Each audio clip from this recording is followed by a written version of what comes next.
Welcome to a new Monday morning here on Breakfast Central. Of course, we have the next 2 hours to share with you the biggest stories happening here in Nigeria and other parts of the continent. We hope you've had a very, very eventful or restful weekend, and we're glad to have you join us this morning. I am Osarogie and Joe. And I'm Joe Hansen. The by-elections did go by very swiftly over the weekend, and most importantly, Nigerians had their own say concerning how it was conducted. Once again, the independent electoral body had to show if they truly were independent. But then again, mixed reactions from one quarter to the other. And you can rightly say that a lot has equally been happening aside from Nigeria, the death of Namibia's president, and not forgetting too, Senegal. Very true. Looking at the reactions for that one, there was immediate protests, demonstrations in Senegal over the weekend. And we're looking to see how that one leads, and if President Macky Sall may have a rethink, if the people are buying his reasons for postponing the elections. The reaction of people have even mentioned France and the West, and ECOWAS and everybody who is in Africa who has condemned it in other places. But we'll see, and these are some of the things that we're going to be talking about today. We have Adebola joining us with breakfast headlines. Good morning, Adebola. Good morning, Osarogie and Joe. Men in Black, good morning. That's how we roll. That's how we roll. That's how we roll. Okay. How are you? And I noticed, there's petrol scarcity back again in Lagos. Joe, I'm sure you must have seen that. Really? Oh, yeah. I never saw that. Oh, well, for those of you who drive with a full tank, I need to buy petrol every 3 days or something, so I noticed. The black market, sellers are back on the road. If you look, carefully, almost none of the petrol stations were selling yesterday evening, all the way from around Chevron to Lekki. None of them in Lekki is selling, and I'm thinking the same thing this morning. So absolutely. I mean, fuel scarcity is back in full gear. I'm wondering, what's causing all of this? But beyond that, in Nigeria, the by-elections, the rerun elections is something to talk about. 26 states had their by and rerun elections, but particularly of note is Akwa Ibom, Kano, and Enugu State, where polls were suspended. We saw in Enugu State where an INEC official allegedly, was bribed, had pre-filled election result and beaten by those who wanted to vote there. Some states, they couldn't vote because of inadequate election material. I don't know, I'm hoping we saw, disruptions in certain polling units. I'm just hoping and wishing one day we'll get ripe enough to conduct elections properly in Nigeria. One would ordinarily think that after what transpired in 2023, that INEC would have learned its lessons and would have indeed improved a lot better looking at the by-elections, because from when 2023 elections were conducted up until this past weekend, it must have given INEC enough time for them to have taken every single step to fix all the leakages that they did experience during the 2023 elections. But then again, like one person said, they were probably busy handling litigations and, of course, going to court and forgetting to actually face what they ought to have done. Yeah. Well, I think, it's also, I don't think that we're being honest with ourselves if we expect that level of perfection from a Nigerian government agency. Nigeria itself, as they always say, is a dysfunctional society. And this level of dysfunction happens in the police, happens in the fire service, happens in National Law Orientation Agency. There's almost no government agency that you would see that level of delivery of perfection. So INEC would not be excluded. It would happen in INEC also. It's not strange, that's the point. I'm not saying it is good, but it's not surprising in any way to see that they can't carry out the simple function that they've been given. Something as simple as passing out public information, National Orientation Agency, it fails woefully. So a body that is given hundreds of billions of naira to carry out a simple thing that I remember during 2020 elections, somebody was saying that if you give event planners in Lagos the responsibility of carrying out elections, they will do a seamless job, a great job. But a government agency is not able to carry out that very, very simple logistics, that requires, that of course are necessary for an election. I'm just not surprised. And at this point, I'm no longer disappointed. I just know that, okay, it's the way that it would happen. But anyway, let's share with our viewers what our top stories are this morning. And then, of course, Adebola brings us breakfast headlines. Hello and welcome to Breakfast Headlines here on News Central TV. I am Adebola Adedwa. Breakfast Headlines begins in West Africa. Nigeria has plunged into darkness once again as the nation's electricity grid collapsed. The transmission company of Nigeria managed grid went down at approximately 11:50 a.m., 51 a.m. on Sunday, reducing the system's capacity from 2,407 megawatts to a mere 31 megawatts by noon and reaching zero by 1 p.m. Despite the federal government's privatizing the sector over 11 years ago, the grid remains unreliable, failing consumers on more than 141 occasions. And to the update on the passing of Namibia's president, Nigeria's President Bola Tinubu has expressed deep condolences to the government and people of Namibia over the passing of His Excellency President Hage Geingob. The president, through his special advisor on media and publicity, Ajuri Ngalale, said on behalf of Nigerians he joins in mourning the painful loss of a veteran and the struggle for democracy. Let's also tell you that Nangolo Mbuba has been sworn in as Namibia's new president and will serve in the role of the president until elections are due later this year.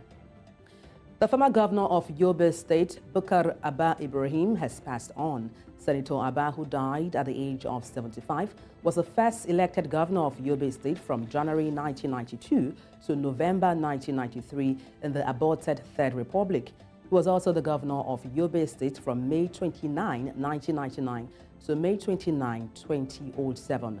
The news of his death was contained on the social media platform of Gujuba Emirates Council. He died in the Medina Hospital after an illness.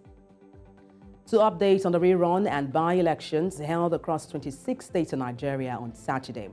Voting commenced in some wards of the Plateau State that electorates could not vote because of inadequate ballot papers. It was peaceful in the polling units of 052 Zebra Rock Haven in Jos, North Local Government Area of Plateau State.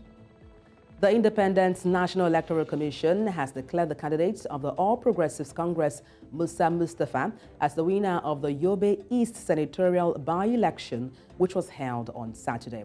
The returning officer of INEC, Professor Ibrahim Hamed Jajeri, declared in Damaturi on Sunday, Mustafa scored 68,778 to defeat Aji Kolomi of the People's Democratic Party, who got 18,878 votes. The Independent National Electoral Commission, INEC, has declared Shitu Ibrahim of the All Progressives Congress as the winner of Saturday's State House of Assembly rerun election for Shakin West State constituency in Oyo State, Nigeria's southwest. The returning officer for Saki West State constituency, Professor Olushola Oyewo from the University of Ibadan, said that Mr. Ibrahim scored 13,850 votes to beat his closest opponent, Julius Okedoyin of the People's Democratic Party, who polled 13,670 votes.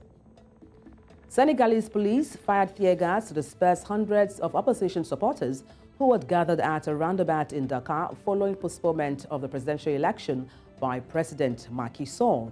Demonstrators responding to the call for several opposition candidates faced off against the law enforcement on one of Dakar's main roads. Some protesters retaliated by hurling rocks at the police, leading to a chaotic scene. Members of the parliament representing the Yewi Askan We opposition coalition have declared their intention to mount a legal challenge against President Macky Sall's decision to postpone the scheduled presidential elections slated for February 25, 2024. The opposition coalition contends that any extension of the current president's mandate, even by a mere 24 hours, constitutes a blatant violation of the Constitution. And that's a wrap on Breakfast Headlines. It's back to Osarogie and Joe. Thank you so much, Madibola. Great stories there. Of course, that incident's taking place in Senegal. It's quite shocking to see a president who indeed knows quite well that the elections will be taking place on February the 25th, but then again, a fortnight, or you could say, decides to suspend it indefinitely. We've seen this cases happen before.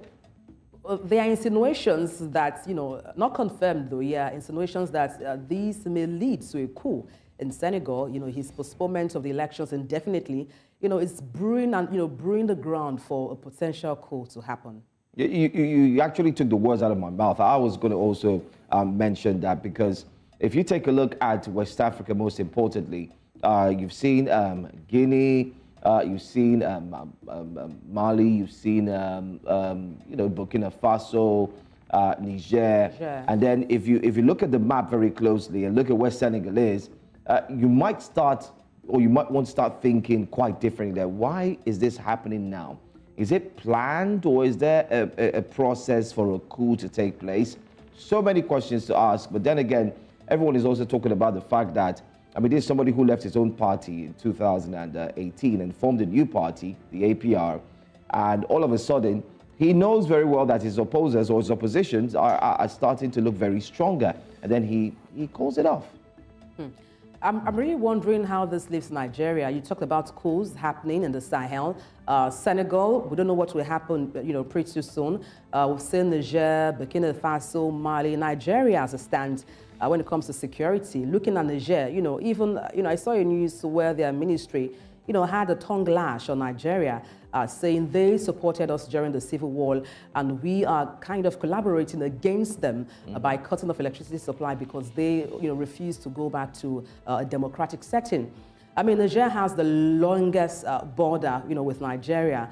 This animosity between us and Niger, now, I don't know how that would translate for Nigeria in terms of security, in terms of, cross-border security. Honestly, I'm hoping we kind of foster or mend our bridge in terms of our relationship with them. Well, time will tell, and we hope that, through diplomatic means, they're able to manage it properly. My concern, with Senegal is once again expressing that when you disrupt democratic processes through, for example, cancelling elections and the likes, when you have your electoral body being so fraudulent that, of course, it doesn't produce the will of the people every 4 years, is no different from a military coup. So if democratic means are thwarted, if Macky Sall, of course, has intentionally done this now to ensure that the people of Senegal do not get their choice president in the next elections, it's no different from a military coup. The only difference is, and the only thing that's different is that there are no guns involved. It's actually called a constitutional coup. Exactly. That's what they call it. So let's hope that he maybe, of course, understands what's at stake and what the people want, and they're able to carry out elections as soon as possible, and of course keep the country moving. But we'll see. Time will tell. Thanks, Adebola. We'll see you again at 9 a.m. Thank you for having me. Absolutely. The conversations, of course, continue here this morning. It's going to be very, very interesting as we go on with the program. Remember to be a part of it by simply tweeting at News Central TV on our social media platforms. And, of course, once we're, opening up the phone lines during the 8 o'clock hour for newspaper review, do share your thoughts with us. All right, place a call through. Let's know your thoughts on any of the stories that will be coming up in the newspapers this morning. Stay with us. We'll be back after this short break. The Nigerian corrupt politician is worse than the devil himself. The Nigerian corrupt politician has a heart that is darker than coal. The Nigerian corrupt politician is in my opinion, wicked, dark soul. A few days ago, the EFCC, under its new leadership, launched a new initiative to curb corruption and stealing of government funds. Now, of course, from the reports, I'll quickly share with you some of the things that, of course, this new tool is going to be doing. It says, we have also developed a remarkable tool which we intend to deploy to prevent corruption in our ministries, departments, and agencies. The tool is a fraud risk assessment project, which is also being unveiled today, which is a few days ago. And it's meant to assist government agencies to address systemic vulnerabilities at personnel, institutional, and environmental levels and take preemptive measures. When fully deployed, it will save the nation billions of naira in stolen wealth, time, and resources spent in. I'll start by saying that it is commendable for the agency, at least for the effort. The new EFCC chairman needs to be encouraged as much as possible, and really, I'll say good luck to them. But it's a good moment to look and talk about corruption and the corruption that they want to fight. It's important to say that corruption isn't peculiar to just Nigeria, even though we have been very, very poorly rated in the corruption index for the last decade and more. And again, the corrupt Nigerian politician is worse than the devil. Corruption happens everywhere in the world. What differs between here and maybe, other countries like South Korea is how harsh and unshakable their punitive measures are. At least to set a good example. If you remember, their former president, Park Geun-hye, was sentenced to 20 years in prison in 2017 for corruption. She was eventually pardoned in 2021, but what's important is that the country showed you that no matter how highly placed you are, you will go to prison. Now, one of the most painful parts of our corruption here in Nigeria is how devilish it is. And the devilish is even putting it mildly, because if you take a look at how negatively corruption has affected us, the giant of Africa that can't boast of 10,000 megawatts of electricity. Just in the news a few minutes ago, you heard that the power grid dropped to about 30 megawatts of electricity. It's shameful.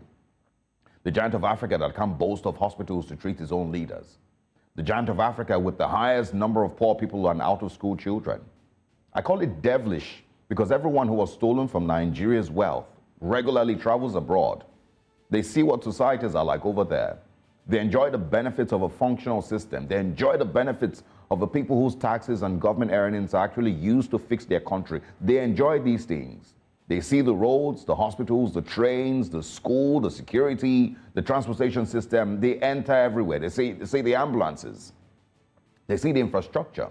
They see how citizens can actually plan their lives. They see everything.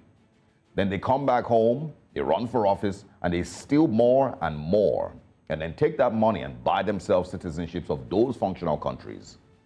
The Nigerian corrupt politician is worse than the devil. A few days ago, I saw this post on social media by a man called Roger Johnson, and I'll just share a little bit. It says, what I hate about corruption in Africa, and specifically Nigeria, is there's no real sense to it. The corruption paralyzes and destroys the countries internally. There is no sense to it whatsoever. What is the sense in not having electrical power? Roads, functioning hospitals. It's like corruption for the sake of corruption. I don't see any sense in it.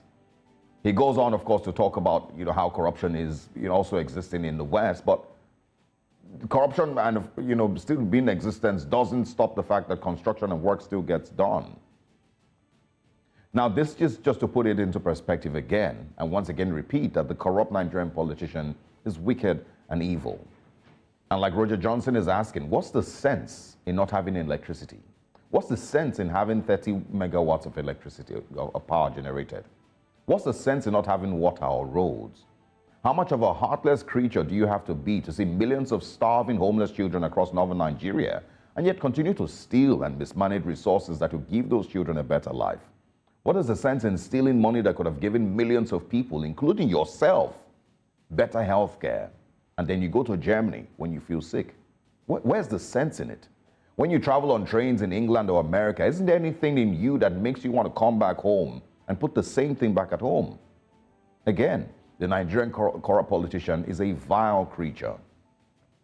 Well, just to mention, corruption isn't left for politicians alone. This message is also directed to the Nigerian government worker, the contractor, the head of ministry or agency. Let's keep in mind that corruption is not just transferring money into private accounts. It's also giving contracts to wives and girlfriends. It's inflating contract figures and getting it approved through the back door. It is nepotism. It's putting unqualified people in office who then fail to deliver. It is taking cuts to approve inflated contracts and not caring if those contracts were delivered or not. It is diverting security budgets, thereby making proper policing almost impossible. And that's why you continue to hear of children being kidnapped in Nigeria. It is sickening. Take a good look at our country and just imagine how beautiful it could have been. Look at the Niger Delta and imagine how many lives could have been affected if the trillions that have been sent through the NDDC were properly utilized. Do the people in the government in UAE have two heads? They don't. And so how can you hate your fellow Nigerians so much that you deprive millions the most basic things? Again, the corrupt Nigerian politician is an evil, vile creature. Good morning, Nigeria. Thanks for staying with us here on Breakfast Central. Let's go straight to our very top story for today. Nangolo Mbuma has been sworn in as Namibia's new president just hours after he announced the death of his predecessor, Hage Ngob, who died yesterday at the age of 82 while receiving medical treatment at a hospital in the capital, Windhoek. A veteran of the country's independence struggle, late Hage Ngob had been diagnosed with cancer and revealed the details to the public last month. Nangolo Mbuma, who will serve in the role of president until elections are due later this year, said he will not be around for the elections. Now, paying tribute to his predecessor, Mbuma said, Namibia remains calm and stable owing to the leadership of President Ngob, who was the chief architect of the Constitution, adding that he takes over as president cognizant of the weight of the responsibility. Mr. King was first sworn in as president in 2015, but had served in top political positions since independence in 1919. The exact cause of death was not given, but last month he underwent a 2-day novel treatment, I beg your pardon, for cancerous cells in the U.S. before flying back home on January 31st. Of course, Namibians have been sharing memories of the late president, who they described as a visionary, as well as a jovial man who was able to share a joke. Quite sad. Very, very sad situation there. Well, truly, was he jovial? Well, if you come across some of his videos, you get to find out that he was somewhat of a comic, always finding time to catch a laugh or 2 or 3 or 4 jokes in between, and that was who he was.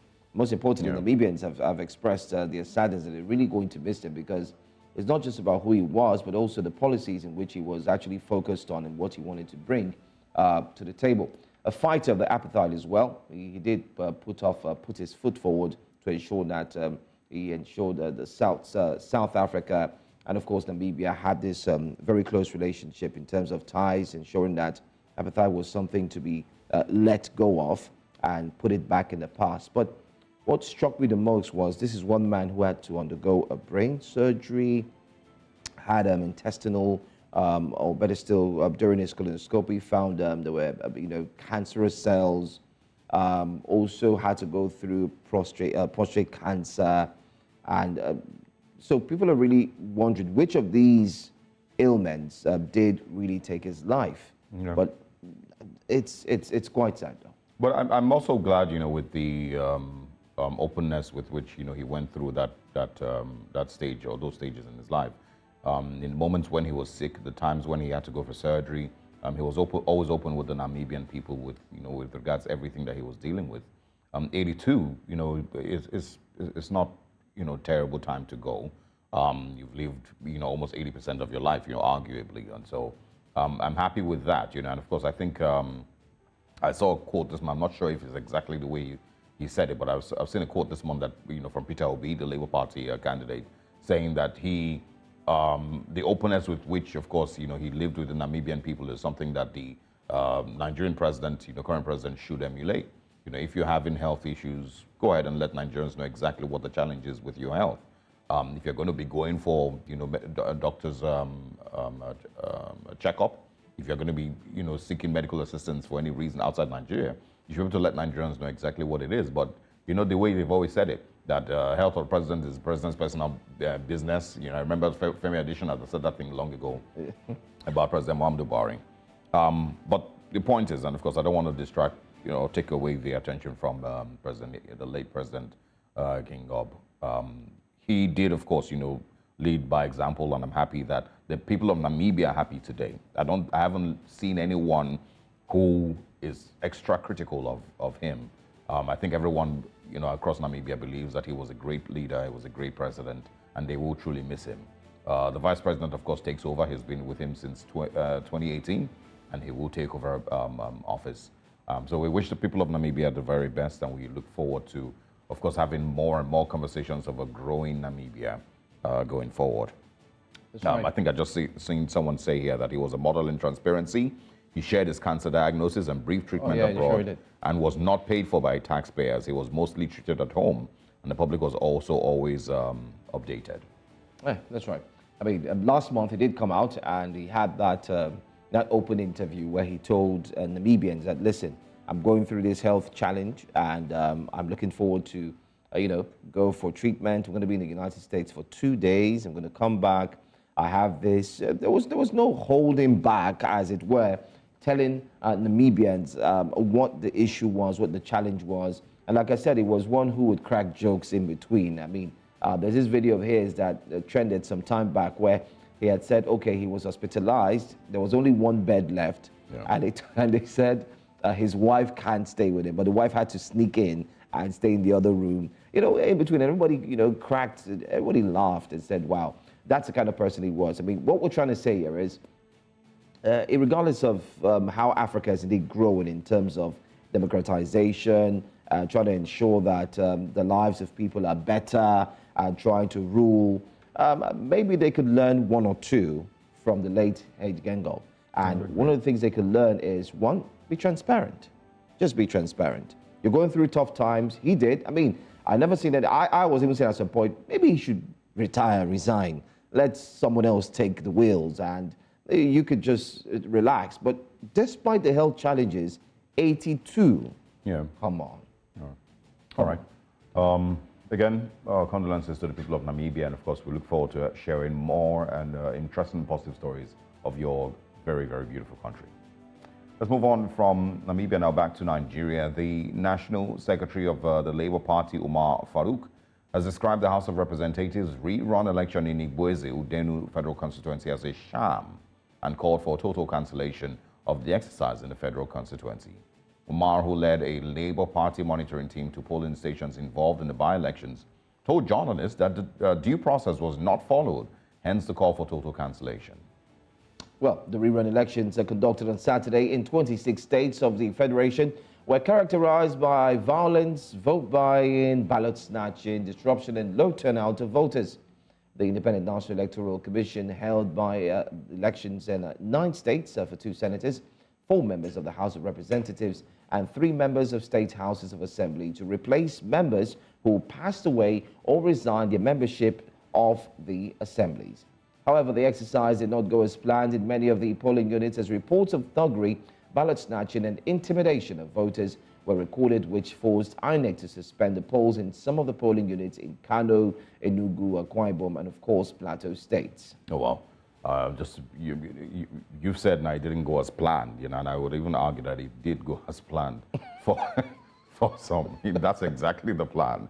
All the violence and the snatching, that was the plan. Still snatching in 2024? Yes, it went as planned. But let's bring in Yunusa Tanko. He's the Director of Media and Publicity, Labour Party. Good morning, Mr. Yunusa. Thanks for joining us. Good morning. Good morning. Thank you for having me. Great to have you. Now, I mean, I said earlier that I was not necessarily disappointed with the way that the elections, went over the weekend, because I haven't really expected so much of INEC, and of course of our electoral process in quite a while.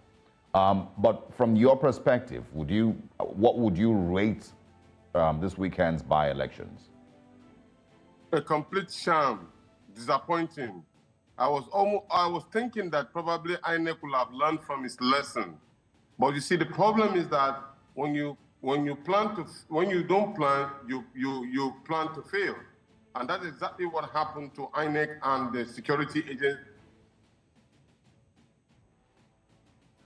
Planned this election. But in any case, I like the position that your other colleague took, or yourself here, who said that actually probably that was actually the plan. Let me give you a scenario of what happened in this Igbo-Eze North, that's Udenu in Enugu State. Now, we in the Labour Party have a candidate. His name is Dennis Agbo. Dennis Agbo had 12,500 lead in a previous election, 12,500. Now you come to an election without a result sheet, and this was already confirmed by majority of over 80% of the polling unit. This election is to take place in only 2 local governments, with over 100 and possibly 9 polling units in Enugu State, where a sitting Federal House of Representatives in a lead with 12,500. Now you come to that same election without result sheets. I repeat this because it's very important. Now, can you imagine that some of the electoral officers do not even know how to operate the BVAS machine? So they don't know how to operate the BVAS machine, and many of them were able to come out in large numbers to vote for the candidate of their choice. Interestingly, these particular voters demanded for the result sheet. It could not be provided. One of them was completely arrested, was unfortunately beaten. When he was beaten, he confessed that the electoral documents were given to him filled and signed. The result sheet was filled and signed, written and signed. And I find it difficult to understand. They allow vigilantes to be at the polling unit. But the electoral process indicates, ab initio, that you will have one policeman at the polling unit, apart from the army and then the police who are protecting the area. This is not created. This is fact on the field. And yet, when you came to a collation center, the collation officer accepted this result. Just in the middle of the night, the PDP candidate got 13,000, as against the Labour Party candidate who had 12,000 voters already in the kitty. Tell me, in all level of decency, how could the Labour Party did not get even 1,000 votes? It's practically laughable and unbelievable. This is exactly what happened in Igbo-Eze, Udenu Federal Constituency. Sorry, Mr. Yunusa, can you hold on? Let's understand you clearly. You're saying that Dennis Agbo, who's your candidate, had 12,000 votes initially. He has from the previous election. From the previous election? Leading. Okay. In the previous election. Okay, and then in the rerun. So what the PDP was trying to upset was 12,500 votes. Yes. Local government. And you are saying that in a popular Enugu state where Labour Party has popularity, we could not get just 1,000 votes out of the election that was casted in that night, on that day. And the PDP candidate came up with 12,000 votes. This is not an allegation. I was even told by some of our agents that at the collation center, they saw the former governor, Guru. He was there in the middle of the night. How can you say that in that election that Dennis Agbo could not even get 1,000 votes? It's not possible. So that's the level of the monumental rigging that took place. Now, you see, my problem is this. The judiciary and the electoral umpire have accepted these particular new norms as adjudicated in Peter Obi's case, that you can use manual to collect results. Normally, what ought to have happened from the process of the election is that at every point, you are supposed to upload the results on the IRF. If election took place and then the election was casted and the result was pronounced, you upload it at the polling unit to the IRF. When you upload, you can now go for collation. But now, the judiciary has legalized illegality by suspending that particular process to give room for manipulations. That is why they could easily come to that polling station without an electoral result sheets. And that way they can now go in and come in with their own prepared result and calculate. That was why they were able to gather all of that particular 13,000 or above result that you saw. So you see, we have just gone back to square one or square zero. So there's no way an election of this nature can be seen to be free and fair. And that was the reason why the Labour Party called for a total cancellation. Except, of course, if we are saying that we are now in a jungle city, anybody can do anything and still get away with it. Yeah. But I can tell you... Yeah, Mr. Tanko Yunusa, so there's people who may argue that, the Labour Party is, just crying wolf for nothing. And that between the 2023 elections and now, Labour Party has lost the energy and the love that the people of Enugu State maybe had for it, back then. And that maybe your candidate also isn't as popular as he should be, or we should have been in that local government, area. So what would your response be to that? That Labour Party is no longer as popular as it used to be?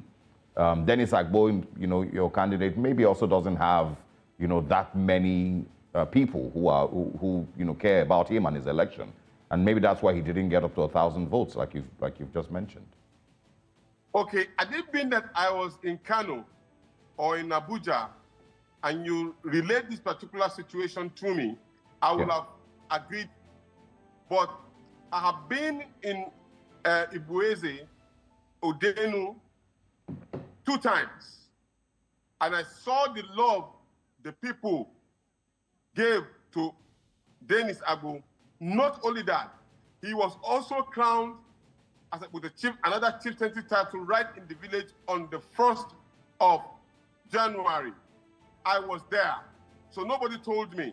Then secondly, when we went for campaign just some couple of days ago, our principal, Peter Gregory Obi, was on the street together with myself and Dennis Agbo. We went to 3 major areas in this constituency. The people trooped out in large numbers to welcome Peter Gregory Obi and Dennis Agbo. So it is not true that he lost his popularity. Let me even make an assertion. Let's even assume that your position were correct. Does it mean that Dennis couldn't have gotten 1,000 votes from a Labour Party area where he has 12,500 votes already indicating? Obviously, no. So what happened was that the electoral process was not allowed to take its position, even from his own village alone, from Dennis Agbo's village alone. He can gather nothing less than 4,000 to 5,000 votes, just him alone on that village. This I can tell you. So it is not true. This is just a manifestation of the rigging machine that took place, and with the level of ineptitudeness shown by INEC in that particular position. Whether the INEC in headquarters are doing the right thing is a different matter entirely. I am referring to what took place in the venue and that grassroots where the voting took place. So that means that the complacency and the conspiracy was with INEC officers on ground, possibly not from the top, who want to do the right thing. I'm just giving an exact situation of what happened.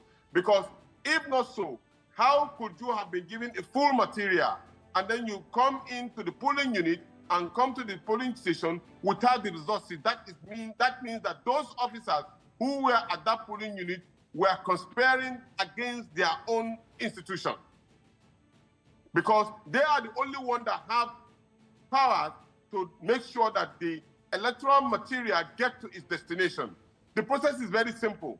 So the process of getting the result sheet and other materials was actually manipulated from the INEC office in Igboeze, Udenu Federal Constituency. And there was also by some of the security officers on that particular ground because they used vigilantes as against police officers. So if you look at some of the videos, you find out that you will not see police officers on ground. And so, therefore, it makes it easy for those who want to perpetrate the heinous crime against the people to perpetrate their acts. All right. So this is so the popularity is there. Dennis Agbo is popular. Our principal was also there to campaign, and he campaigned very beautifully because I saw the love the people showed to him on ground. All right. Well, you've brought out all the points and everything that happened, but we would like to ask you, what's the way forward now for Labour Party? What plans do you have after this has indeed happened? And let me also ask, learning from the previous elections, did you have your polling agents in every area? Was it rightfully covered? You do recall what happened during the 2023 elections. There were statements that Labour Party polling agents were not in every of the areas, so to say. And most importantly, what's the way forward for Labour Party now? Okay, while we were at Igboeze and Udenu, Igboeze North, we set up a situation room considering the fact that there were these particular previous allegations about our agents. So we had all of our agents covered in every of the polling units. That was the reason why we were able to get all of those reports that you saw. In fact, it was all of the things that you saw flying everywhere was a manifestation of the capacity that our agents showed. We were the one that got all of those videos, we were the one that were able to get all of those because our agents were at that polling unit. Let me also add, apart from that, we ensured that we had five persons to be around the polling unit to checkmate whether our own agents are not conspiring with any other agents. That was a stop check. So that's to tell you that we do a double checking on our process and collation of results. So when you ask me now, what is the next thing that we do? Let me also remind you that while we were at the polling unit or at the stage of this particular election, INEC cancelled Enugu South elections based on the simple fact that there were no result sheet presented at the polling unit. I repeat, INEC cancelled elections in Enugu South based on the fact that there was no result sheet. So we wrote a letter immediately to the Honorable Chairman of INEC in Abuja, copied them in Enugu State, writing them and petitioning that number one, that there was no result sheets being presented at most of the polling units in Igbo-Eze, Udenu Federal Constituency.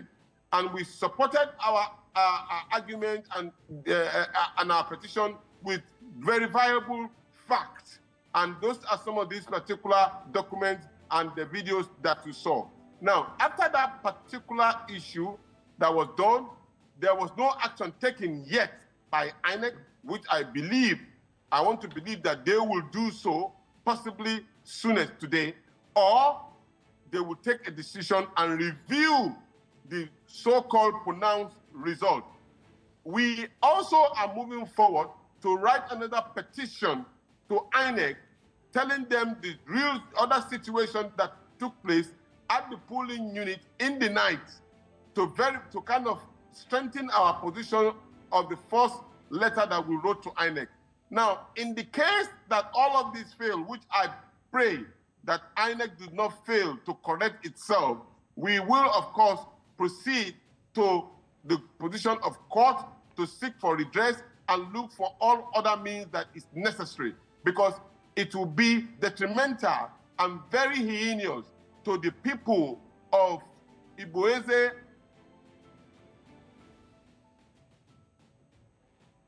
Mr. Yunusa, okay, bit of a network challenge there. But of course, I think we get your point. You're summoning INEC, of course, you're writing to them, and you are indeed reaching out to INEC in all possible means to ensure that the election that took place is indeed cancelled. What about in other parts of the country, besides Enugu State? The Labour Party, experience the same thing in other states? Of course, we had some challenges that we even had in Kaduna. In Kaduna in particularly, another gentleman, a young man, was even killed because he demanded that the right thing should be done. So all of this we are collating to give the Nigerian state a full documented report of what took place in all of the polling units as against the interests of the Labour Party. Remember, the Labour Party is a subject of target at the moment. So we have not rested on our arms. So whatever attack that you see or the end result, Labour Party is the target market for the persons whoever find themselves in government. They are trying to frustrate everything that the Labour Party is doing. But then guess what? That is the dangerous and the misstep that these people will take. Because what they are doing is that we are putting them on notice. They are putting this country in serious danger. And our democracy may end up not existing anymore in this particular situation. But we as a people, law-abiding and Democrats as we are, we will resist this, and we will mobilize our people to resist this on a continuous basis. All right. Just to help us clarify, would we be able to get Dennis Igboeze himself to join us? Well, at the moment now, Dennis is on transit, but I will make him to appear with you, if possible, tomorrow morning. That's so that fine. he can, if it's okay by you. Absolutely. That's fine. That's fine. That's perfect. All right. That's perfect. Let's get to hear from him. And also, we'd like to have that report of yours once you're done. Please do well to share with us, especially from the Situation Room. Let's know what the elections looked like, especially in different states this past weekend. Oh, definitely we will, by the grace of God. Thank you very much. Thank you. Thank you, Mr. Yunusa and Tanko, for talking to us. Quite incisive, and also worthy of note that even in the state of the current Minister of Interior, Ondo State, there was a ballot snatcher who indeed ran away with the with the box. It's a shame. It's such a shame. Anyway, let's move away from talking elections and now talk security. Updates on the situation in Ekiti State with the kidnapped school children. News, of course, reports say that 8 school children and teachers who were kidnapped in Ekiti State have been rescued. A statement which was released by a government official confirmed their release, adding that officials of the State Ministry of Health were on ground to take them to Ado-Ekiti, the state capital, for medical attention. The kidnapped school children spent 5 days in kidnappers' custody after they were taken captive on their way home from school on Monday, January 29th. Quite sad. Well, the school co-founder, Gabriel Adesoya, said the Mure Apostolic Faith Primary School pupils aged between 8 and 14 were still missing, along with the bus driver, conductor, and 2 teachers, while reports, however, said the driver has been killed. And this death of the driver was indeed confirmed as well yesterday. He wasn't just killed, but was also burned. His charred remains were indeed found. Quite sad and pathetic. Well, 2 traditional rulers were also killed in a separate attack in the same state on Monday, if you recall. But the latest report reaching us is that the Ekiti State Police Command has arrested 8 suspects over the recent killings of 2 traditional rulers, as well as the abduction of some pupils in the states. The police authorities in the Ekiti State said the suspects were arrested during a joint operation which was carried out through Emure Ekiti Forest, Ise Igboeze Forest 2, Emure Forest in Ondo State. That's the update coming from that story as well. It's not, it of course comes with people celebrating the release of these kids. Nobody wants to lose any Nigerian child again to these very heartbreaking incidents. But, it has also come with, many questions. First of all, there's people who claim that ransom was paid. I saw a police spokesperson, when he shared the news on Twitter or X, there was one particular person, or even more than one person, that repeatedly told him that he should not fail to say that ransom was paid, as much as it's thanking the security agencies and thanking governor, thanking the president, but it should mention that ransom was paid. And so there is that aspect that the Nigerian police has not been clear on, if they truly paid ransom to get those kids. And another thing is, they say that the kids were rescued. So what happened to the people who carried out the kidnapping? Were they arrested? And is anything that hasn't been done to their kidnapping cartel or the kidnapping ring? Are there more investigations that Nigerians need to hear about? Is there any person who sent them? Because I've repeatedly said that these people who carry out these things are not the ones. I don't believe that they're the ones solely responsible for kidnapping crisis in Nigeria. They maybe are the errand boys that they send to carry out. Bottom of the food chain. Yeah. But those funds are going somewhere else, and it's not to these people. These people don't look like they need to pay school fees for their children abroad, or they need to build a house in the village. They don't look like they need to buy a new car, because if you remember Evans, the popular kidnapper, he was living a lavish life, through kidnapping. These ones don't look like they know what they're going to eat tomorrow morning, even with the hundreds of millions of naira that they've gotten from kidnapping. So there's a lot more questions that need to be asked as to where these funds are going, what these funds are used for. So we'll know if we have a bigger problem coming in the future that we've still not been able to identify. So Nigerian police needs to be open with Nigerians. What happened to the people who kidnapped them? Were they arrested? Were they killed? There has to be some clarity. So we'll know what we're dealing with. I agree with you. I think most times what we get is the half truth. We need to get the full one. So would like to urge Nigerian police, please, I mean, we commend the work that you're doing. We appreciate the efforts that have been put through to ensure that these children were indeed brought back. But then again, it's also good to get the clearer picture, regardless of the fact that Nigerians may become worried or scared of that. It seems that there's no succor in place. But then again, it would also help everyone to know what the situation truly and really is, as regards of hearing different stories from different quarters. Yeah. Well, we've brought to you all the big stories for this first quarter. We've talked about so many of them, but let's quickly give you a recap of what the stories were. Yes, so we of course just spoke about the kidnapped Ekiti students and teachers who have been freed. Sadly, the driver lost his life in this incident. Really sad. By-elections, violence suspension bar process. We did hear what Yunusa Tanko said that happened to Labour Party as well. And sad news from Namibia, but of course the Vice President Nangolo Mbumba has been sworn in to replace President Gengop. But that's not all this morning. Let's share with you what comes up next in the second half of Breakfast Central. We start with France, USA and EU calling for elections in Senegal. We also have programs for you to watch later today here on News Central Television. And also, what's the major stories making headlines across the newspapers this morning? We'll be sharing them with you.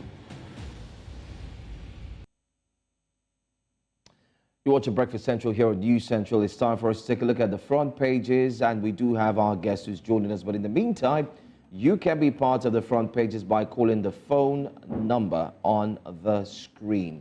And you can react to the different stories that's making the headlines this Monday morning. It's quite pathetic, but then again, we must bring these stories to you, especially with the very first one. So let's bring our very first paper to you. And we're taking a look at our first paper this morning, The Punch. And there, the header, indeed, coincides with what we said earlier on before we went on the break. Fundraising for ransom persists. Ekiti pupils' families pay 15 million naira. This is regardless of what the police were busy or were saying on X, formerly Twitter. Victims' relatives, friends, neighbors raised ransom. School driver killed, according to the proprietor. Kidnappers slain Kwara Monarch widows ransom to 14 million. Suspect arrested. Don't forget, they asked for 100 million naira. Okay, that's what they asked for. That's one of the big stories on the front page of Punch. It's called Kidnapping Epidemic, and I like the way they labeled it. It's an epidemic indeed. Very sad. Power generation crashes by 59 megawatts as grid collapses again. Page 29. Despite the fact that Nigeria since 2018 had a Siemens deal in place. NSCDC trains vigilantes to secure 821,000 vulnerable schools. Okay. 10 hospitalized as police cult groups clash in Lagos schools. Wow. And we have so many more stories. But then again, let's bring in our guest. We do have public affairs analyst, Dr. John, who joins us. Good morning, Dr. Thanks. Good morning. It's good to be here. Good to see you. We've seen the kidnapping epidemic, which is one of the saddest things to happen to Nigeria as a country in 2024. We're still battling this. And the indices are indeed clear. What's your take on this recent one, especially with the police saying, congratulations to the president, thank you so much to the president, thank you so much to the security operatives, and very little mention of monies were paid? Yeah, it's one of the standard operation procedure that even when people pay ransom, police don't get to talk about it because it's believed in the art of policing that may actually make a trade out of the criminality. So it's a procedure everywhere in the world. Even when you negotiate with terrorists, you don't get to mention it to the media so that you do not create an impression that you are encouraging that. But again, we need to actually know that Nigeria is a bit challenged at the moment. It's not a product of whether some people come, because I often hear story of Fulani headers, this and that. But once government, because the act of security is not in the absence of crime, it is the response of government to crime that determines whether a community is safe or not. So you will see crime everywhere. But what is the response of the government like? And the response time, this is where you now define a community as being safe or not. So this is what I want to say. Anytime anybody perpetrates any crime, and the community, the society, the government does not respond to it quickly, you encourage people in that locality to buy a franchise of that said crime. So now our impression is, oh, Fulani herders or these come to kidnap in our zone. But by the time they arrest these people now, you will discover that even indigenes of those areas will be part of it. And why? Because they have seen that the first people who did it never get punished by the government or publicly punished. So when you do not tame crime by responding quickly, you make people in those localities to want to buy into such crime. And when you talk about security, there's one side of security that leads to other. Economic security is so important. Once you get to a point where hardship becomes pronounced in the community, criminality naturally increases. And there's this thing that happens. Every community, there's this principle of 10%. The 10% that are wealthy, the 10% that want to go into crime. It is now the duty of government to rally the remaining 90% against the 10% who have the who may have the mind to commit crime. Unfortunately, when you are in a community where people have gradually lost hope or are gradually losing hope in their government, it becomes exceedingly difficult, if not practically impossible, for the government to now rally them for security. And this is the gaps that we see across our nation today. All right. Before, because I also want you to talk about power generation, at 59 megawatts, which is, mostly shameful. But before that, do you think that there is a part of the kidnapping and ransom payment that we're still not speaking enough about, which is where do all these funds go? 15 million, 40 million, 100 million. If you remember Namibia, they, I think about 60 or 100 million or so. These funds are going somewhere. We don't seem to be expanding that conversation well. Are they being used to buy, weapons? Are they being used to fund some other type of criminality? Are there people behind these kidnappers that we maybe are not aware of that send these boys to carry out these nefarious activities and then bring money back to them? What do we not know yet? I'm going to begin with what we do know, and so that we can actually delve into what we may not know. What we do know of a fact is that this is like a group, it's a ring. It's not an individualistic kind of thing. And what we also do know is that there are always powerful people behind crime anywhere in the world, either in Africa, Asia, or any part of the world. Now, the issue now is this.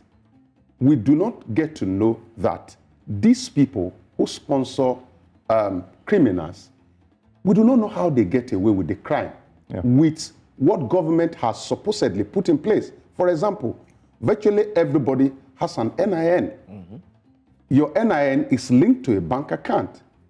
So if you pay money, there should be a trace. And I know that it's not all the money that is paid through the bank. But again, we have come to a point where one or two people have come to say that ransoms were actually paid through the banks. And even when you arrest these people, you do not make it a silent arrest. You make it a public arrest. You make noise about it so that people know that when they do it, they will get caught. So it's very important. And I think the conversation should actually shift from those who actually carry out the act to those who are behind the act. Because there was this conversation on X as to, when they even arrest some of these kidnappers, when you see them on TV, you cannot see the traces of millions that are being traced to them. It shows that maybe somehow, somewhere, there are people behind the scene who actually benefit from all of these things, and they just give these guys some things to eat, or to keep their families alive. Yeah, I did speak a little bit about that before, but because of time, let's quickly get your thoughts on power generation crashing to 59 megawatts as the grid collapses again in big 2024. Yeah, big 2024. 200 million people, for us to have stable electricity, and I didn't say 24 hours electricity. For us to have stable electricity, there was a research that was carried out that we would need about 50,000 megawatts of electricity. Now, as we speak now, I think that our total capacity, we are able to generate about 10,000. But the problem is not with generation. If we have 10,000 megawatts generated and distributed, then that will alleviate the suffering to a reasonable extent Yeah. You cannot build an economy without electricity. You cannot have electricity when you concentrate on Nigeria as a nation. Nigeria is a complex community where greed has become our god and corruption our culture. So for you to be able to generate and distribute reasonable megawatt of electricity that will kickstart your economy, you need to empower local government, you need to empower state to be able to generate without necessarily mandating them to upload it first to the national grid, to be able to serve their people. For instance, every community or every state, you will identify areas of industrialization. In my state, I'm from Ondo State, there's a place called Ore in Ondo State. Yeah. If you get to Ore today, you see that a lot of industries are actually coming up. Unfortunately so, very close to Omotosho power plant is the Lee hub. It's actually an industrial hub. Very close to Omotosho power plant, but they do not have electricity. So if Ondo State has the power to actually generate and distribute, as has been given now, and if every governor is serious about it, because in South Africa the other day, I was having a conversation and I got to know that even municipals actually have got the power to generate and to distribute electricity. We cannot say we are giant of Africa in the sense of population and not be giant of Africa in the sense of power. So it is unacceptable that we continue to go back and forth about, grid collapse and all of that. And you know, we had this conversation about petrol before this program. Yes. And one of the reasons why a lot of people actually make a big deal out of how much a liter of petrol is sold in Nigeria today is because our lives are tied to it. You want to grind pepper, you need petrol. You want to power your house, you need petrol. If we use the national grid to take some of this burden away, then we will live. And we will not care much as to what petrol price is saying. All right. Let's move to the Daily Trust newspapers, see what we can find over there. It's a big story there. Sad one says, teenager killed as customs officials chase smugglers. Atiku, presidency clash again over Tinubu's economic policies. How villagers hid guns after we killed terrorists, as defense chief. Plateau concerns over PDP chieftains' threats to INEC commissioner. And also CBN investigators passed stalks Tinubu's assignment. Allegations irrelevant to Obaze's new role, says the presidency. Okay. Crime busters should have impeccable character, says CEF TIW. Top of the screen, darkness in major cities as national grid collapses. We just spoke about that. Nigeria fails to meet oil production targets in 10 years. So John, it's I don't know. It's just, I keep saying, you know, it's such a dysfunctional society, but I mean, is there anything that currently you can say, okay, this one is working? You know, this one, because it's 2024, how can't we just get certain things right? Oil production quota, we can't meet. Electricity generation, we cannot meet. We can't even supply fuel to Nigerians. I mean, is there anyone that we can say, okay, this one we're trying here as a country? Football. We actually hope merchants, and we deal in hope, we buy and sell. And that's why Igbo-Eze happens to be one of the most popular anthem in the mouth of Nigeria. But you do not, if the mind is not working well, you do not expect the environment to actually work well. We have an issue. And most often, I'm tempted to actually point fingers at the people in power. But when I look at myself in the mirror, I think it's a communal issue that we have. If we do not get it right at our level, for instance, nobody wants to get into power and spoil his father's name. When he gets there and things are not working, it means that he doesn't understand. As we speak now, I am tempted to believe that even the president of Nigeria is overwhelmed. And there's the need for everybody to understand this fact so that we can also help them to know that, oh, if you are overwhelmed with what you campaign to get, then call on people who have ideas to help. You cannot continue to treat a 20th century ailment with a 19th century medication. Yeah, but the best you will get. The challenge with that is the president has appointed multiple aides. Highest. It's lack of ideas is not the problem. It's not who's going to advise me best. That's not the problem. There's many people who can advise the president amongst the people who he has appointed. And even if, there is not enough, he has the free will to appoint many more advisors. I don't think that's where the challenge really is. It is implementation of some of these policies. It is the numerous things that might be blocking the presidency from implementing them. And then if you say that if you get there and you're overwhelmed, what you should be seeking is not more advice. It is, I'm overwhelmed. Sorry, Nigerians, I thought I could, but I don't think I can anymore. Let me resign. But the problem is that nobody does that. And so you realize that none of them really had the proper, maybe it's been a while that we saw somebody who had the pure intention to actually work. And then saw that, okay, the one that I can do, I will do. The one that I cannot do, I would open up and say I can't do it. Because there's honesty with it. And if you would not resign, means that you have no interest in doing anything. The reality of what I was trying to pass across is that when the mind is affected in any way, either of the leaders or the followers, there would be a problem in such community.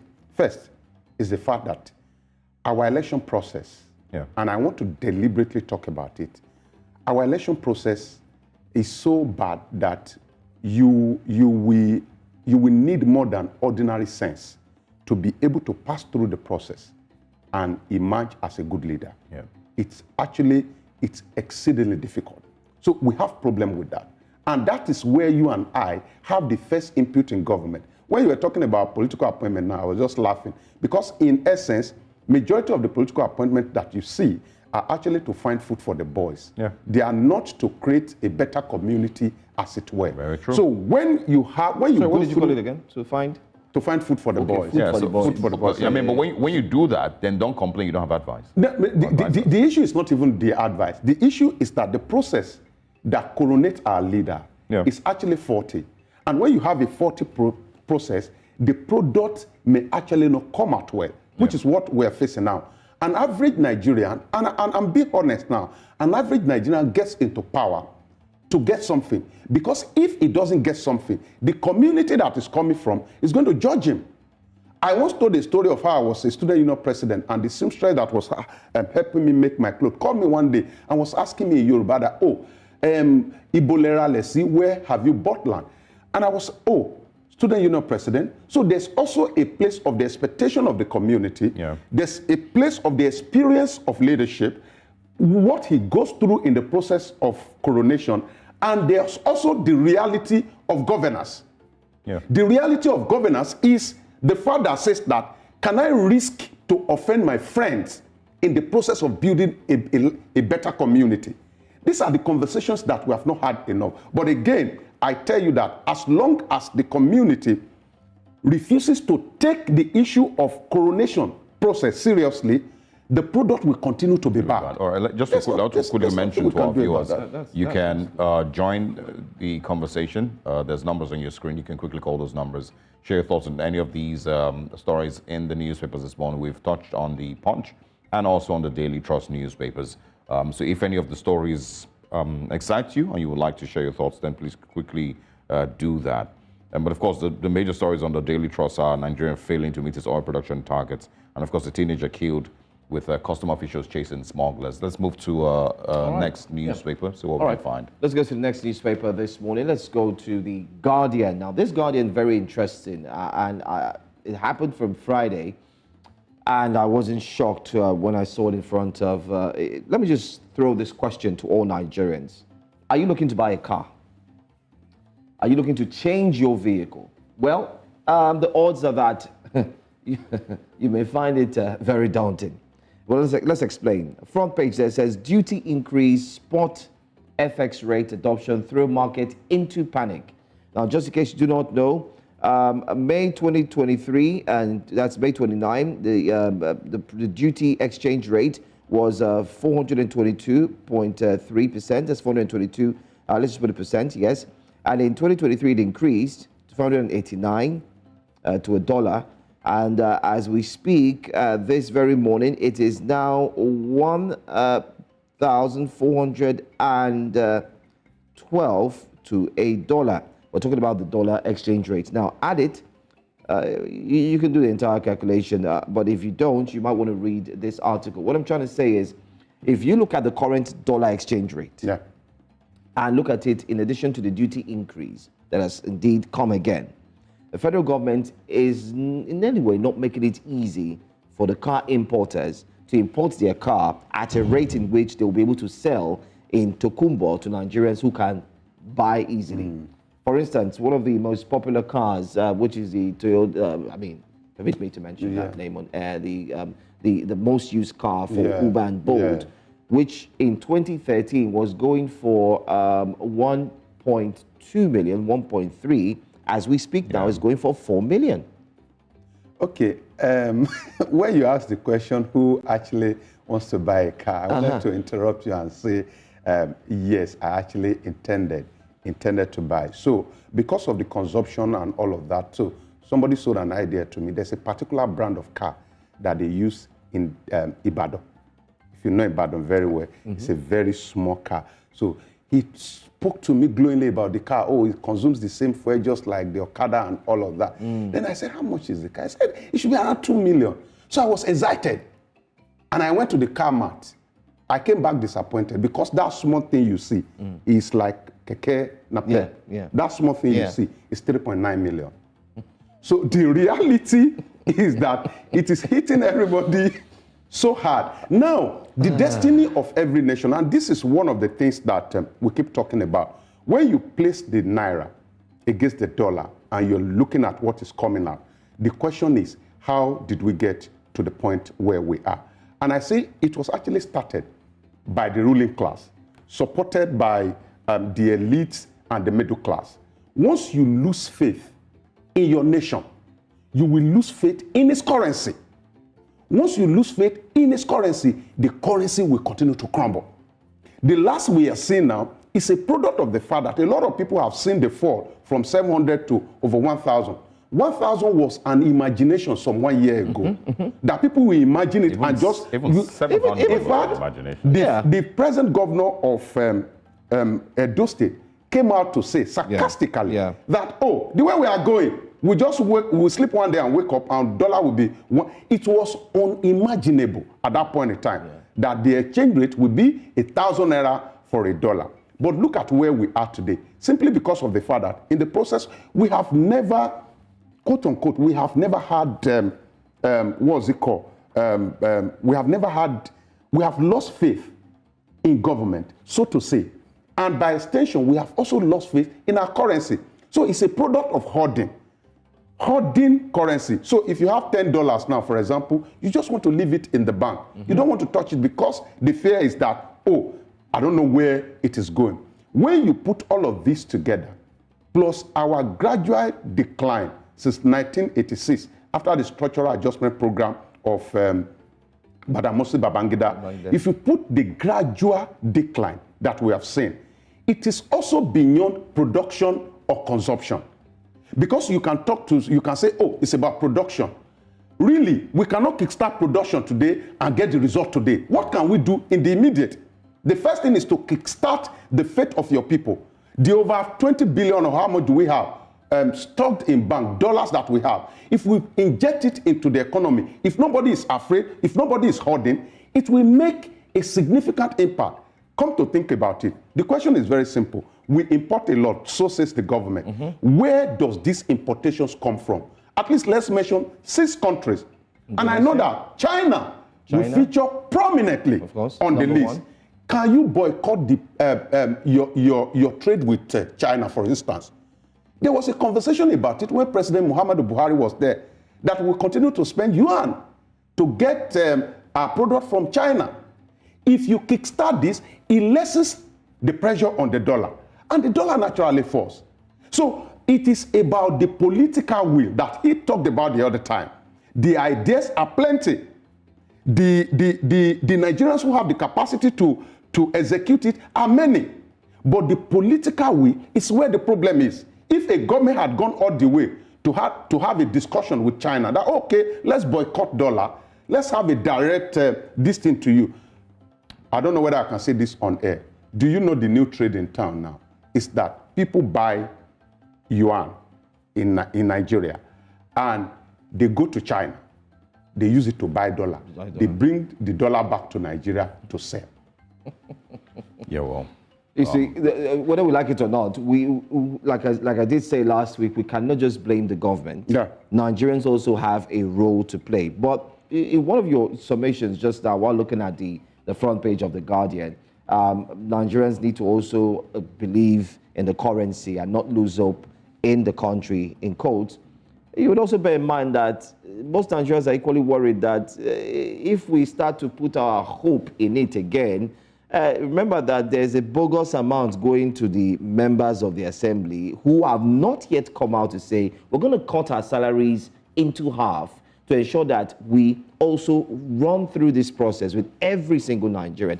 Don't you think if they do that, come out, stand together and say, listen, we're cutting our monies, we're cutting a lot of things that we have so that we can all go through this process, because this nation does not belong to just one person, it belongs to everybody. But then again, this conversation is long, and if we continue, my time may fail us. I also wanted to highlight that. I mean, I saw a video of the Apapa Wharf yesterday. I was saddened. Apapa Wharf was known to have cars, but as we speak, it was dry. Nigerians can't afford. I don't know if we understand what's going on across the country. People can't even feed. The people that used to be middle class before are struggling to afford the most basic things. And then now, of course, you are heaping petrol scarcity on them. What used to be the reality of the average Nigerian at 2012 right now is a dream. The things that we were able to do back then, we're talking, look at the Guardian, it's showing you how much you need to pay to buy a 2014 is that Corolla now? Yeah. That's a car that, as a 2012, 2011, the average family can afford. Of course. If they put money together for a couple of months, they can buy a new car. And that used to be the relative average Nigerian. That your son is going to medical school or just finished medical school. This. You buy him a new car. 1.2. Nigerians would afford that. Now you can't even dare make those type of decisions. And that's the reality of Nigeria. I saw someone make mention of how we need to give the naira more value by increasing our level of exports and having people buy things in naira. I don't know if you agree with that. His narrative, his argument is that if we have Nigerian companies and Nigerian products exporting and getting paid in naira, it gives the naira more value, and of course, we can balance out this craziness that's going on with the dollar. No, it's actually to be paid in dollars. If you export, you generate forex then the liquidity becomes reasonable. That means you have more dollar. Nobody will be running because of scarcity. It's a simple law of supply and demand. Anywhere that you see that demand is more than supply, naturally price you understand. What can we be paid in naira? No, the problem we have is not naira. The problem is that we are the source of naira. Yeah. We print naira, if you allow me to use that word. The problem is that we need to generate foreign exchange, and we can only do that when we export and import less. But if you put our import level with our population today, what we are importing is still reasonable. But we just need to back that up with the fact that everybody, including the government, we are not even talking about government believing in naira. You don't know that government too has lost interest in naira. That's what I'm saying. It's the same. This clearing at Apapa, do you know how they calculate it? They use dollar. Of course. I was sharing a story with you. I was driving and somebody, a custom guy, stopped me, looked at my paper and said, oh no, this one is, price is now higher. He was trying to measure how much I pay to clear my vehicle with the current reality exchange rate. So even government too has lost interest. They don't believe in naira. So all of us must get to a point of agreement somehow to know that the immediate, I'm talking about the immediate, production is long term. Yeah. Agriculture is long term. All of these things, we put plan in place. I'm talking about the immediate. How we can galvanize Nigerian people to know that our naira is our destiny, and we do everything possible to defend it. I mean, the problems are endless. But thank you very much, as always, for joining us and for being a part of these conversations. We hope that you did enjoy to our viewers at home. We'll take a short break. When we come back, we continue this morning. Once again, thank you very much, Dr. Mocha. Welcome once again to Breakfast Central. Now, France has called on Senegal to end uncertainty created by President Macky Sall's announcement that an election scheduled for February 25th will be postponed indefinitely, adding that votes should happen as soon as possible. The Paris Foreign Ministry discloses in a statement as Senegal's political crisis deepens. The intervention from Paris, the former colonial power in Senegal, comes as opposition presidential candidates called for a demonstration in Dakar yesterday. Well, the opposition said they would launch their campaigns in defiance of the official postponement. Senegal has traditionally been seen as a rare example of democratic stability in West Africa, which has been hit by a series of coups in recent years, including in Mali, Niger, and in Burkina Faso, not forgetting Guinea as well. Meanwhile, Washington and West African bloc ECOWAS both expressed concern and called for a swift new vote following Sall's Saturday announcement. The president said a conflict between the Constitutional Council and Parliament over approvals of presidential candidacies had led to the suspension of the vote. Joining us this morning for a more recent update on this situation is policy analyst Mayoko Sarr. Good morning and thanks for joining us. Good morning. Thanks for having me. All right. First of all, let's provide some clarity as to what President Macky Sall's reasons are. It's a little confusing for those who might just hear about it. So help us understand what exactly his reasons are for postponing the elections. Well, that's a million-dollar question. From what he explained on Saturday, it was during his address to the nation, he invoked the fact that there was a full-blown institutional crisis in unfolding, and you had a couple of the three branches of government that were at loggerheads and accusing each other of collusion, corruption, and on top of that, there was also the a problem around the dual nationality of certain candidates. One of them was rejected, and of course was the son of the former president, Abdoulaye Wade, Karim Wade, his name is, and there was also another candidate called Rose Wardini, who was also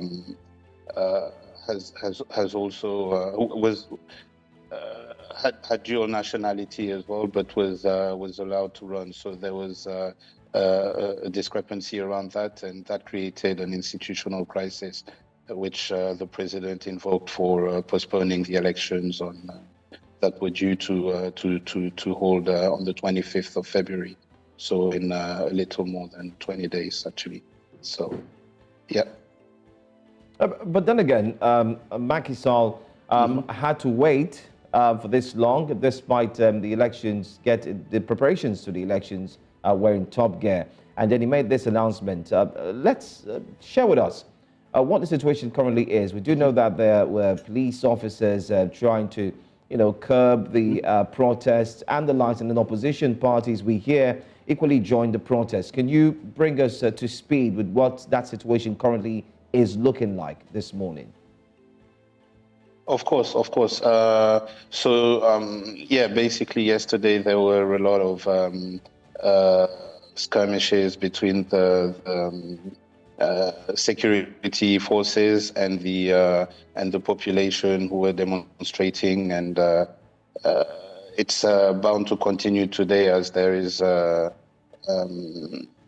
bill regarding the postponement of the election that's due to be held today. So a lot of the yesterday's protesters said they would again protest in front of the National Assembly, which is of course not allowed and will be probably will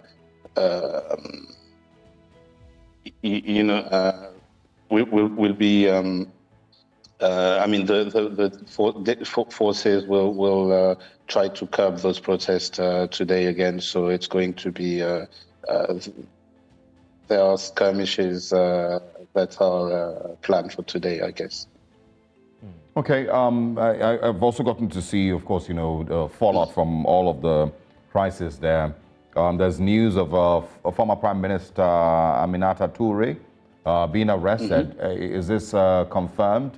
And do you think that some of all these things might also fail to douse the tension in Senegal currently? Well, she confirmed on her Twitter account, I think, that she was arrested yesterday. So I would take that as at face value. She was arrested, so were other candidates, but they were released later during that day, and have again said they would protest again today. So there's I don't think that will douse the tension any further.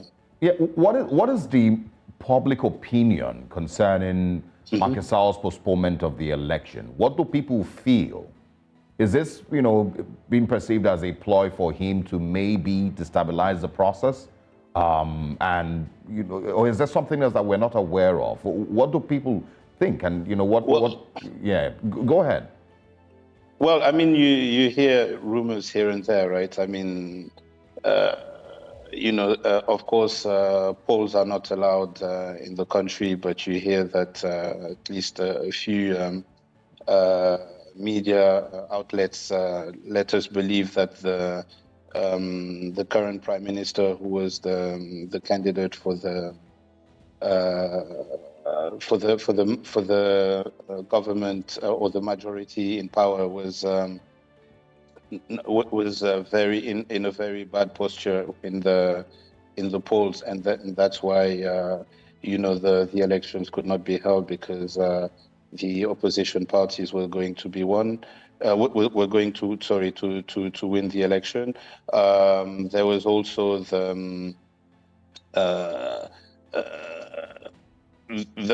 there's also others saying that there were disagreements between the president and the prime minister, but obviously, I mean, I would like to take the president at face value. I've got way too much respect for the institution not to do so. So if I take him at face value, I mean, there are still holes though in the reasons he provided for not holding the elections on time, bearing in mind that in the past we've had situations that were much worse, institutional crises, people fighting in the streets, but we still managed to hold elections. So it's very incomprehensible for a lot of people as to why those elections were postponed. So I think the spokesperson for the government tried to explain himself on French outlets yesterday. A few people from the majority also tried to do so, but I think more will have to be done if they are to curb any of the protests that are going on at the moment. All right, we're gradually running out of time, but let me ask as well very quickly. The president himself has suspended the polls indefinitely, no fixed date, but you do have countries like France, you have the United States of America, Igboeze, and EU, who have called this period. Can you hear me? Yeah, I can. Okay, sure. Okay, great. So these countries, regional blocs, have called this period as a period of uncertainty. And many have pinpointed that this could lead to a likely coup. Are there any form of hint that coming from Senegal that this could lead to that? Well, we're definitely not there yet. I mean, Senegal, as you mentioned earlier in your program, has never had a coup, and I don't anticipate that to change. We have a very Republican army. They even put out a statement a few months ago asking the politicians not to call them out in the political gamesmanship. So I would not expect that to change in any way. But we are entering a period of uncertainty in terms of what precedents this sets, and this is the biggest problem. I wouldn't worry too much about a coup at this time. I don't think it's a very likely option. Okay, well, we'll see how things turn out. I'm also just reading that there had also been a previous request by the Senegalese Democratic Party, Karim Wade, or Wadi, I don't know how it's pronounced, to also postpone it, but that was turned down. So we'll see how this things turn out. We, of course, pray for peace in Senegal. Of course. We hope that President Macky Sall, Thank you. of course, is able to understand the little details here and there, and there's some democratic solution to some of all of this. But thanks very much for stopping by. We look forward to speaking with you again. Thank you. Thanks for your time. All right. So many conversations surrounding this particular situation that's ongoing in Senegal. But of course, trust us to keep you updated here on News Central. We'll bring to you more updates in a subsequent news bulletin on what the situation really is in Senegal. Will the protests continue today, even though you do have opposition party leaders who are saying they will be coming out to join the protest and the likes? And plus, I was expecting that President Macky Sall would also have a SONA, State of the Nation address. Maybe, we never could tell. It will come up later today. But talking about later today, let's also tell you what we have later today here on News Central. Yes, at 11 a.m. West African time, we're bringing you Business Edge. And of course, later, 2 p.m. West African time, Village Square Africa. The conversation comes your way 5 p.m. West African time.